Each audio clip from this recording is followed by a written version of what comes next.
everybody, hope you're all well. This is just a sort of a hobby update video for January 2021, and I just want to have a look at some of the other projects that I'm working on or I've got coming up that haven't been covered in some of the other videos. So like everyone, I think I got a few nice hobby related things for Christmas this year, and one of those things was this, the new edition of Test of Honor. Now, Test of Honor was a game that I was really excited about, the first edition when it was released, and I bought into it and I got the base set with a friend and we split it and had a great time playing it. But there were a few issues with the rules that meant that we didn't start sort of playing it as regularly, and then we just started playing other games instead.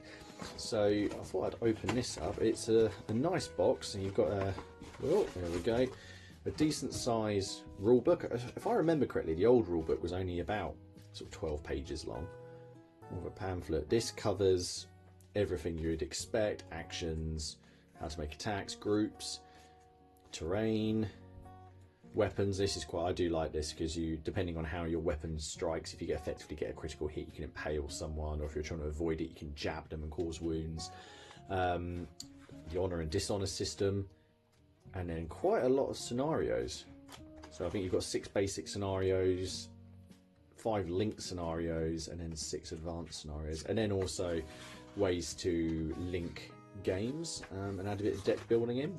So a decent sized rule book, not overly big though. What else have we got here? These are all the cards that you need for 2 people to play, with all of the base stuff, so all of the stats for stuff that you might need.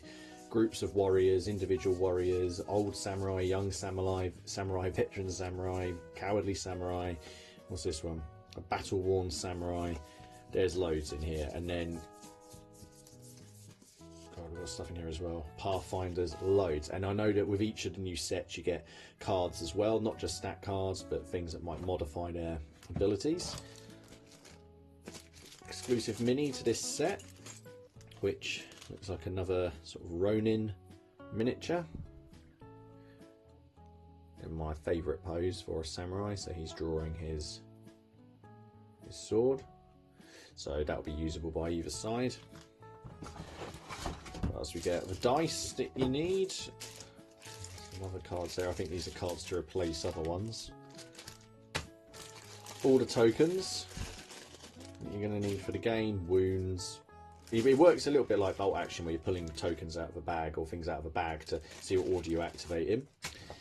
And then these are all your dishonor cards, your upgrade cards, your, God, these are upgrades, wounds, leg injury, arm injury, torso injury, little quests, dishonor, and honor cards. So you get quite a lot in there. Overall, I'm really pleased with it. It's a good set, and it's something that I'm going to do a little bit of on the channel. There'll be some battle reports coming up. Might pave a little linked scenario because it goes you from starter to end. But what I'm going to do now, I'm actually going to get out the Test of Honor stuff I got previously and actually show you what I've got. Okay, so this is what I have for Test of Honor that I painted up. Now, when I got the first edition, I wanted to get these on the table really quickly and play it. So looking at them now, I'm thinking I'm going to change a couple of things, but I'll come on to that in a minute.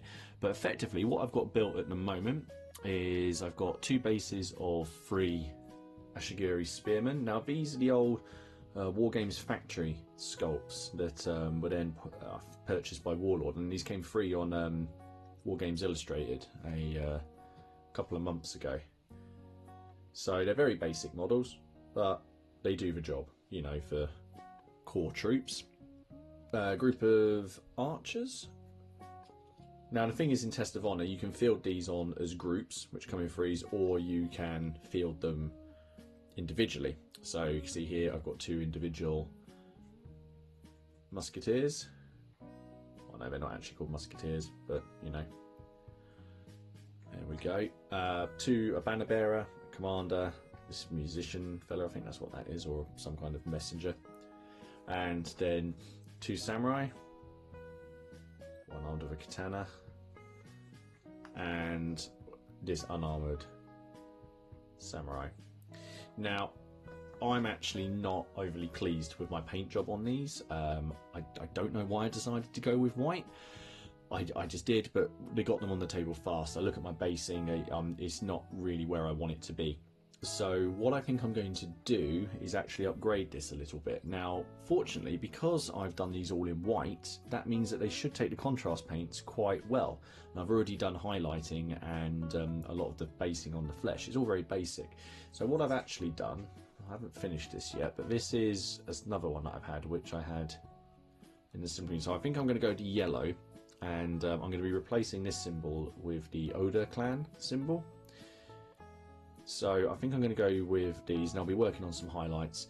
But for the purposes of the game, I might leave half of them white, because this is actually enough to have an initial game. In fact, there's more than enough. I believe the initial game has actually got, I think these two sides are 2 bases of 3 spearmen, 2 samurai, and 2 bowmen. I think that is just, I think that's it, just for a learning game. Pretty sure that's all that will be facing off against each other. So I'll do some as I'm painting it up. So I'll have one side yellow, one side white, which should be quite cool. And then we can start adding in some other troops. But Grey for Now Games and Futsal Miniatures, they make some lovely new sets. They've got some like just effectively random ne'er-do-wells. You've got like a blacksmith and a fishmonger and a courtesan and a spy and an old grizzled veteran that all fight together. So I'm really excited about this. I'm looking forward to getting into it. I do like the system. It's just in the old one there are a couple of niggles. Now, by the looks of it, from what I've read, those have been ironed out.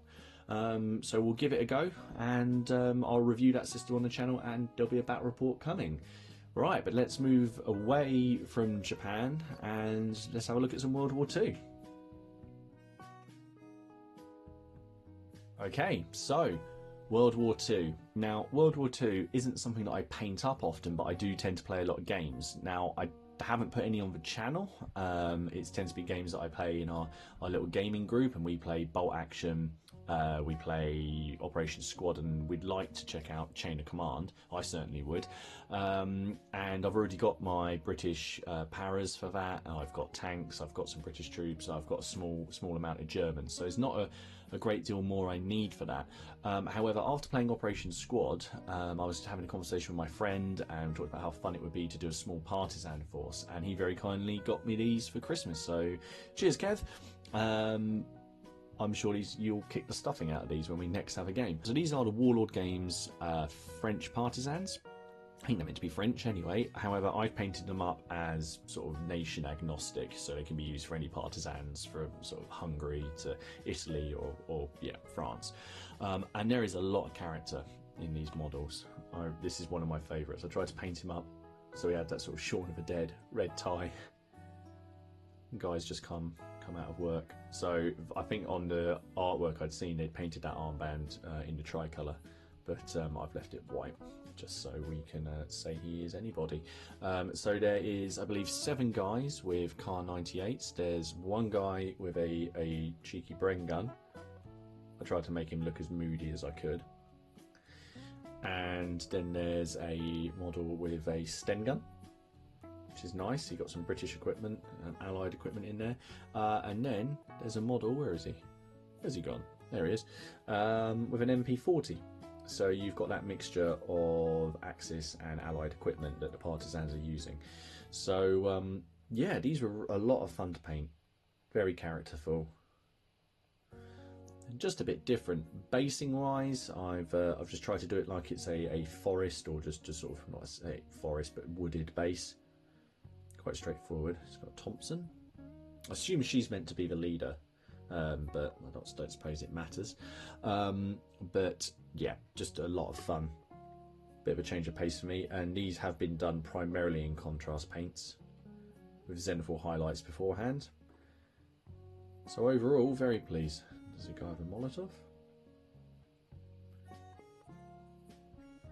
Anyway, that's them. So I now just come on to the last thing which I've been working on this month, which is well, they're really nice. So I'll get rid of these and get those out.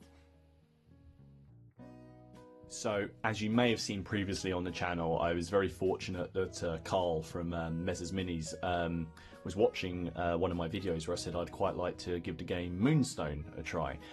and he had a set and he didn't want it anymore, so he sent it to me along with some extra pieces and bits and bobs and a lovely rule book. So thank you very much for that, mate. And these are the ones I've painted up so far. I'm halfway through a couple more, and I know I've shared this fella already, but they really are lovely models to paint. These are Resin Minis. This is Doug the Flatulent. Definitely getting some Labyrinth vibes off of this with the guy riding the horse, and it's this kind of Terry Pratchett whimsical fantasy, which I just kind of appreciate. And when you're painting historical miniatures, you know, for the majority of the time, and you're trying to be mega accurate, I find these quite fun to come and paint. So we've got this guy riding his pug into battle. We've got this other goblin here, which is just called the Vicious Midget. Now, obviously, if you follow my channel, I paint up a lot of Wars of the Roses stuff, and I paint a lot of plate armor, so I didn't want to do him in just silver armor. So I decided to go with this sort of burnished burn armor effect, and then add these kind of, I don't even know what they are, but just sort of like rusty, buboily, weird bits onto him, and just do some rust effects on them, and just make him look a bit evil. I don't know if I've made him look a bit undead, but I just wanted him to look a bit different from like, you know, just like a plate mail goblin. So there he is in his sort of bone coloured armour. Quite pleased with him. Tried to get, you know, the eyes just to look a bit starey. And then finally, my favourite one so far, and I couldn't leave this alone because of the Zweihander, is this fella. I think he's very simply just called Fritz, but I'll check in a second. But not something I'm used to painting, and I really enjoyed it. I mean, I had to give him the big red beard. Yellow and black, again, it's just not a colour scheme that I use particularly often, and it was just a good chance to try it. And that's why I like these miniatures, because every one is its own individual piece. So there he is, and I believe in game he is obviously very handy with his two-handed sword, and he can just slice people to ribbons with that. I'm currently working on this fella here. It's Goblin with a blunderbuss. I really like it. They've moulded the smoke coming out of that, and this human sort of sharpshooter type character. But as well, I got for Christmas, now it would have been handy if I brought this over. So we've got these guys. This is Dim and Dimmer, which is a double-headed giant. I like it, he's carrying the cow across his shoulders. And in the game, they can basically start arguing with each other and knocking 7 bells out of each other rather than the enemy. So yeah, really looking forward to painting those up. Lots of other ones to have a look at. We've got this fellow as well, which is Lord Fancy Pants. So I've just undercoated him, Zenful highlights. So yeah, so that's just, I just wanted to do a video rounding up on some other things, just in case people wonder sort of what I work on in between sort of my main projects. I have these smaller ones. Some of them will make an appearance on the channel. There'll definitely be some Test of Honor games. There'll definitely be some Moonstone games on here at some point, just for a bit of a change of pace. It gives me something to do as well. But the next update video will probably be with some English Civil War. I've got a painting guide that I'm putting together for Napoleonic stuff coming out, and there will be a Black Powder game coming this way soon. So overall, January 2021. Well, from a painting perspective, and well, not from a gaming perspective, I haven't had one yet, but from a painting perspective, it's been pretty good. I've managed to get quite a lot done for my Wars of the Roses with the Bombard and the Lord Vaughan that I did. English Civil War, I managed to get the Saker cannon done. Napoleonics, I've finished the Chasseurs à Cheval, and we're now going to be moving into just bolstering out that ECW project. So oh yeah, and of course I finished those World War II troops as well. So I've been fairly productive, and hopefully that'll continue. Anyway, I'm probably just rambling now, so I will leave you guys to it. Hope you enjoyed this quick update, and I'll see you guys all again soon in the next one. Cheers.